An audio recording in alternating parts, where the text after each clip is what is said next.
In the previous video clip, we had looked at estimating a numerical Vega. So we might just go into the link and get to the last part of that video clip.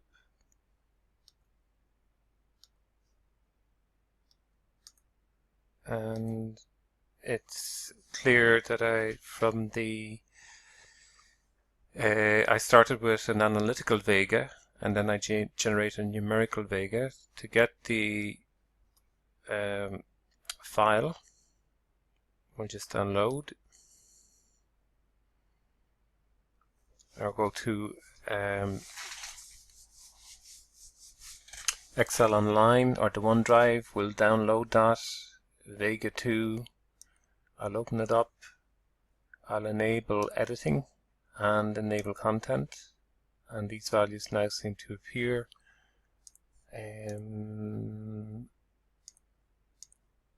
Although here okay, so we'll rerun the analytical Vega. Sometimes the data tables don't work once downloaded from the OneDrive, so you have to rerun the data table. So we'll go to Data tab, What If Analysis, Data Table.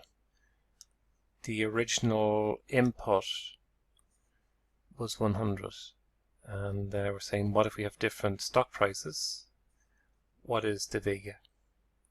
So we'll click here, and the values come up. And what's the last point, key point being made in the video clip, was that the estimation here, the numerical Vega calculated using just a ratio, we could get quite close to, in fact, the analytical Vega, keeping in mind the analytical Vega was being driven by this function here, okay, which we have in the developer. So we look at the modules, and if we come down to Vega, okay, same function whether it's a call or a put, but the Vega for the call or put was given by this, and that's the function that was called up in the estimation here, which is linked to here. So that Vega function, same for the call and the put. But the values that we observe here are very close. In fact, if we take this value here, 23.805 for the analytical Vega,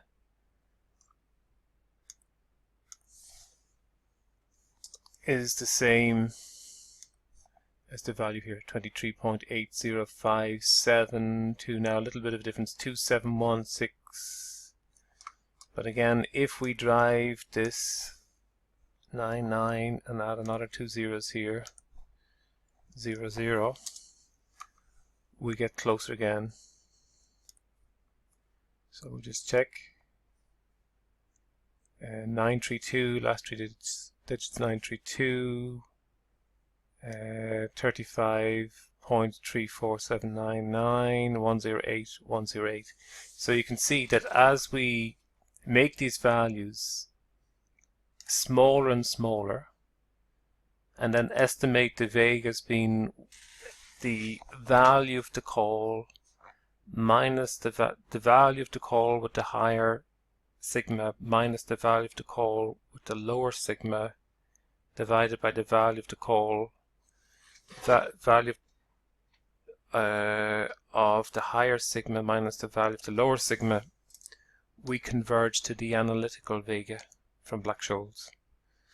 Okay, and it might be no harm if we just add those values like that. So just for greater transparency. Okay, so let's go back to the 0.19 and the 0.2, and let's map in, let's graph, insert a graph here, so scatter, and what can we take out? Let's remove, select data, and I'm going to remove everything. And I'm going to add, and on the, so analytical Vega,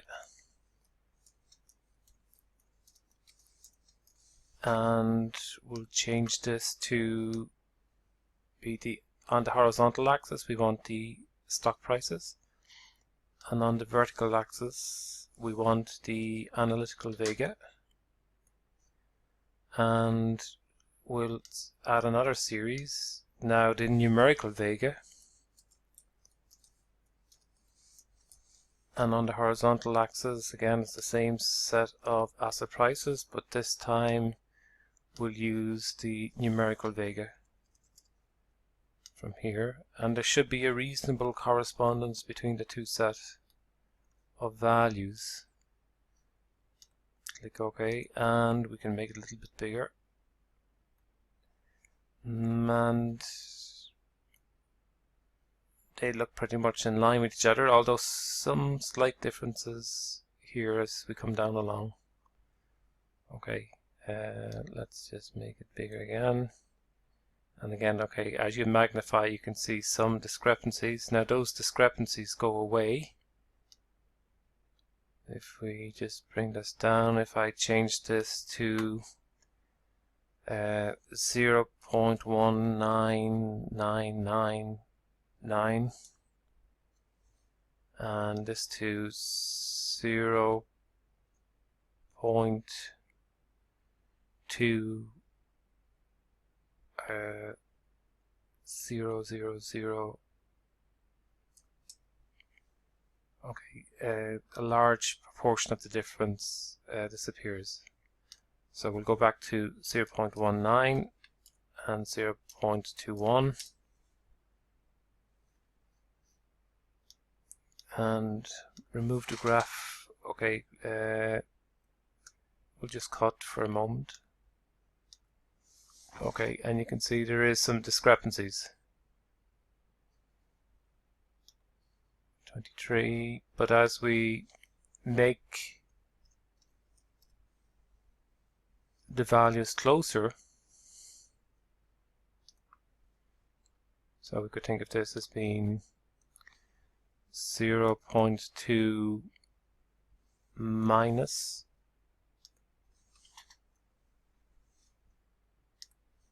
0.0001, so 4 zeros, and this is being plus 0.00001 equals, okay, virtually most of the difference is removed. So we take this value compared to this, or this value compared to this, or take these two and highlight in yellow, right? 0.19, 0.2, some difference between them, but if we revert back, that difference has virtually disappeared.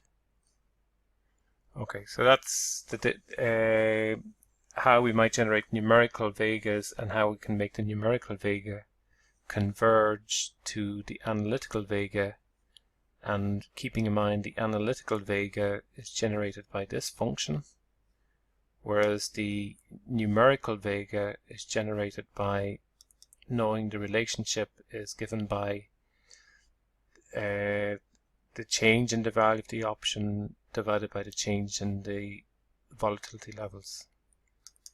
So the change in the value of the option divided by the change in the value of the volatilities. Okay.